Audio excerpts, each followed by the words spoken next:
November 10 உத்தரிக்கிற ஆத்துமாக்கள் மாதம்.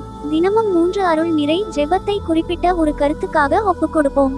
தந்தை மகன் தூய ஆவியின் பெயராலே ஆமென். கிருபை நிறைந்த கர்த்தாவே, எங்கள் தாய் தகப்பன் மார்களுடையவும் சகோதரர்களுடையவும் ஆத்துமாக்களை மறவாமல் அவர்கள் சத்திய விசுவாசத்தில் மரித்தார்களென்று நினைத்தருளும். அவர்களை மோட்சத்துக்கு தூரமாய் நிறுத்துகிற கட்டுகளை அவிழ்த்து பாவங்களை மன்னித்து அபராத கடனெல்லாம் தீர்த்து மகா தயவு செய்து உம்மிடத்திலே சேர்த்து கொள்ள வேண்டுமென்று உம்மை பிரார்த்தித்துக் கொள்கிறோம் சுவாமி. ஆமென்.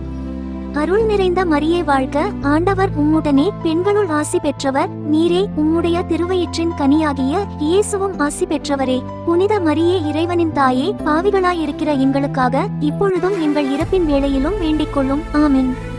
அருள் நிறைந்த மரியே வாழ்க, ஆண்டவர் உம்முடனே, பெண்களுள் ஆசி பெற்றவர் நீரே. உம்முடைய திருவயிற்றின் கனியாகிய இயேசுவும் ஆசி பெற்றவரே. புனித மரியே, இறைவனின் தாயே, பாவிகளாயிருக்கிற எங்களுக்காக இப்பொழுதும் எங்கள் இறப்பின் வேளையிலும் வேண்டிக் கொள்ளும். ஆமென்.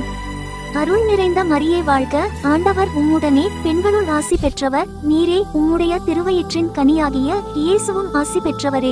புனித மரியே, இறைவனின் தாயே, பாவிகளாயிருக்கிற எங்களுக்காக இப்பொழுதும் எங்கள் இறப்பின் வேளையிலும் வேண்டிக் கொள்ளும். ஆமென். தந்தை மகன் தூய ஆவியின் பெயராலே ஆமென்.